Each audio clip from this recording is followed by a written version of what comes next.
आज इस वीडियो में मैं बात करूंगा खाने की कुछ ऐसी चीजों पे जो आर्टरीज को, दिल की नालियों को साफ करने में मदद करती हैं। यहाँ बात हो रही है एक ऐसे मसले पे जिसमें खून की नालियों की इनसाइड लेयर, जो अंदरूनी परत है, वो डैमेज होने लगती है। इसे एंडोथेलियल लेयर कहते हैं और अगर इस लेयर में कोई डिसफंक्शन हो जाए तो ये इन्फ्लेमेशन की वजह बनता है, सोजिश की वजह बनता है, जो वक्त के साथ स्कार टिश्यू या फाइब्रोसिस में बदल सकता है, जिसकी वजह से आर्टरीज का अपना नॉर्मल फंक्शन डिस्टर्ब होने लगता है, जो कि ब्लड प्रेशर को नॉर्मल रखना, ब्लड फ्लो को बरकरार रखना। और जब ये अपना फंक्शन लूज कर देती हैं तो यहाँ कैल्शियम या कोलेस्ट्रॉल बिल्डअप होने लगता है, जो वजह बन सकता है क्लॉट फॉर्मेशन की, खून जमने की, और ऐसा लंबे अरसे तक चलता रहे तो ये वजह बन सकता है स्ट्रोक की या हार्ट अटैक की। आर्टरीज में क्या चल रहा है इसे देखने के लिए एक बेहतरीन टेस्ट मौजूद है, जिसे कोरोनरी आर्टरी कैल्सिफिकेशन स्कोरिंग या स्कैन टेस्ट कहते हैं। अपने डॉक्टर से मशवरे के बाद आप ये टेस्ट करवा सकते हैं। सस्ता है, ज्यादा टाइम भी नहीं लगता, जल्दी रिजल्ट आ जाता है। ये दूसरे सिंपल कोलेस्ट्रॉल टेस्ट से बेहतर है क्योंकि इसमें आर्टरीज में कैल्शियम की अमाउंट को देखा जाता है जो खून की नालियों में बिल्डअप हो रहा है, और ये एक बेहतरीन प्रिडिक्टर है, किसी बड़े मसले से बचा जा सकता है, जान बच सकती है। तो ये टेस्ट बहुत जरूरी है। इसकी वैल्यू 0 होनी चाहिए जो कि जीरो प्लाकिंग को जाहिर करती है, लेकिन ये 100, 200, 500, इवन कुछ लोगों में 1000 से भी ऊपर चली जाती है। जो इंपॉर्टेंट बात है वो ये कि अगर ये वैल्यू बहुत हाई है तो जो बातें मैं अभी करने लगा हूं उस पर जरूर अमल करें, और फिर कुछ महीने बाद इसे दोबारा टेस्ट करें और इस बात को यकीनी बनाएं कि इस टेस्ट का नंबर नीचे है। नंबर 1 पे अपनी इंसुलिन को नॉर्मल रखें। इंसुलिन हाई नहीं होनी चाहिए और ये मुमकिन है खाने में कार्बोहाइड्रेट्स की मिकदार कम करने से, मैदा,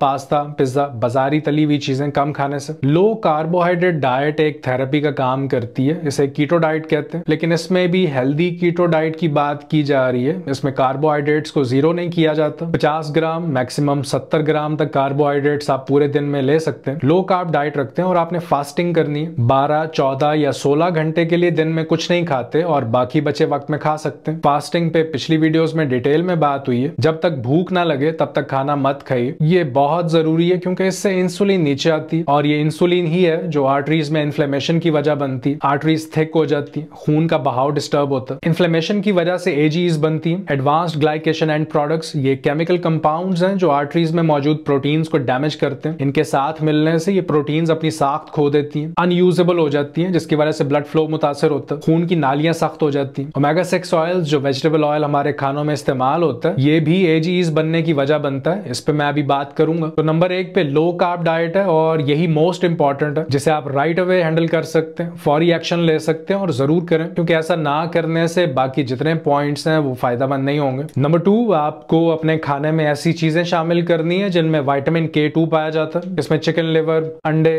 बीफ लिवर, और जब अंडे खाएं तो उसकी योक भी लें। देसी मक्खन, देसी घी कोशिश करें घर में बनाएं, प्रोसेस ना लें। खुद निकालें घर में, या बाहर से लेना भी पड़े तो किसी ऐसी जगह से लें जहां आपको इस बात का यकीन हो कि ये मिलावट नहीं करते। गोश्त अच्छी क्वालिटी का लें। विटामिन K2 कैल्शियम के आर्टरीज में जमा होने को रोकता है, और जब देसी घी या मक्खन की बात की जाती है तो इसका मतलब हरगिज ये नहीं है कि लस्सी का एक बड़ा सा ग्लास आप बनाएं जिसमें आधा ग्लास चीनी डालें और ऊपर मक्खन तैयार हो, या देसी घी में बनी हुई हलवा पूरी खा रहे हैं। तो ऐसा नहीं है। इसका मतलब ये है कि जो रोजाना आप घर में खाना बनाते हैं उसमें तेल की बजाय आप देसी घी या मक्खन का इस्तेमाल कर सकते हैं। एतदाल में रहते हुए कैलोरीज का ख्याल रखें। इस पे पिछली वीडियोस में भी बात होती रही है, आने वाली वीडियोस में भी इस पे मजीद बात करेंगे। नंबर 3 पे, और ये कोई फूड नहीं है, ये एक पावरफुल एंटीऑक्सीडेंट है, विटामिन ई कॉम्प्लेक्स। और कोशिश करें जिस डब्बे पे टोकोट्रिनोल्स लिखा हो वो लें, क्योंकि विटामिन ई की ये टाइप रेगुलर विटामिन ई से 50 गुना ज्यादा स्ट्रांग होती है। सब्ज पत्तों वाली सब्जियां भी विटामिन ई से भरपूर होती हैं, ये भी एक अच्छी ऑप्शन है, जिसमें पालक, सरसों का साग, मूली के पत्ते, ये सब शामिल है। लेकिन अगर आर्टरीज डैमेज्ड हो चुकी हैं तो टोकोट्रिनोल्स इसमें हाईली रिकमेंडेड है, क्योंकि सबसे ज्यादा पावरफुल है, फाइब्रोसिस को रोकता है, स्कार टिश्यू डेवलपमेंट के मजीद खराब होने को रोकता है, फ्री रेडिकल डैमेज, जो बॉडी में जहरीले मादे जमा हो रहे हैं और उससे जो डैमेज हो रहा है, इसे रोकता है। नंबर 4 पे जो पॉइंट है वो ये कि ओमेगा 6 फैटी एसिड्स की मिकदार कम कर दें, जिसमें corn oil, canola oil, cotton seed या बनोले का तेल, इन सबको अपनी डाइट में लिमिट कर दें। और ये तभी मुमकिन है जब आप अपना खाना खुद बनाएंगे। देखें, किसी चीज को कंट्रोल तभी किया जा सकता है जब उसे मेजर किया जा सके। बाजार में क्या चीज कितनी मिकदार में डाली जाती है ये जानना मुश्किल हो जाता है, और ओमेगा 6 को आप ओमेगा 3 से रिप्लेस कर दें, जिसमें एक्स्ट्रा वर्जिन ऑलिव ऑयल आ जाता है, वॉलनट्स, फिश ऑयल। गोश्त बना रहे हैं तो चर्बी के साथ बनाएं, कोई ऑयल डालने की जरूरत नहीं पड़ती। गोश्त को अपने ही फैट में बनाएं, और देसी गोश्त में ओमेगा 3 की मिकदार थोड़ी सी ज्यादा होती है बनिस्बत फार्मी गोश्त के, जिसे ग्रास फेड भी कहते हैं। नंबर 5 पे जो पॉइंट है वो ये कि खून की नालियों की स्टिफनेस, जो सख्ती आ जाती है, इसकी जिसकी वजह से ब्लड प्रेशर हमेशा हाई रहता है। तो आपको पोटासियम अपनी डाइट में जरूर शामिल करना। पोटासियम इन आर्टरीज को सॉफ्ट करता है, इन्हें अपनी असली हालत में रखता है। प्रॉब्लम यह है कि ज्यादातर लोग सैलेड्स या वेजिटेबल्स बिल्कुल ही नहीं खाते, जिससे बॉडी में पोटासियम कम जाता है। पोटासियम वैल्यूज हमेशा डाउन रहती हैं। जो बेहतरीन प्रैक्टिस है वो तो यह है कि एक बड़ा बोल सैलेड का रोजाना जरूर खाना चाहिए, और अगर टाइम कम है डेली लाइफ में तो आप स्मूदी बना के पी सकते हैं। चीनी या किसी भी तरह का कोई और फ्लेवर ऐड करने की जरूरत नहीं है। इससे जो पोटासियम बॉडी में जाएगा वो हेल्प करेगा ब्लड प्रेशर कम करने में। अब जो नेक्स्ट चीज है वो है विटामिन डी। विटामिन डी बहुत बहुत ज्यादा इंपॉर्टेंट है ब्लड प्रेशर को नॉर्मल रखने के लिए, और इसे फूड से लेना बहुत ही मुश्किल है। ब्लड प्रेशर नॉर्मल रखने के लिए रोजाना मिनिमम 10,000 IUs विटामिन डी आपको लेना चाहिए, या इससे भी ज्यादा। जैसे ही आप विटामिन डी लेना शुरू करेंगे आप खुद नोट करेंगे कि ब्लड प्रेशर नीचे आने लगेगा। और ये जो कॉम्बिनेशन है पोटासियम और विटामिन डी का, ये बहुत ज्यादा पावरफुल है। एक और बेहतरीन सुपर फूड है ब्लड प्रेशर के लिए, वो है अनार। अनार को आप सैलेड में डाल सकते हैं। पोमेग्रेनेट सप्लीमेंट भी मिल जाता है अगर आप ऐसी जगह रहते हैं जहां अनार नहीं मिलता या ऑफ सीजन है। ये ब्लड प्रेशर लोअर करता है। ओके जी, तो ये रही लिस्ट इन खाने की चीजों को अपनी डाइट में जरूर शामिल करें। अपना ख्याल रखिए, आपसे मुलाकात होती है नेक्स्ट वीडियो में। अल्लाह हाफिज।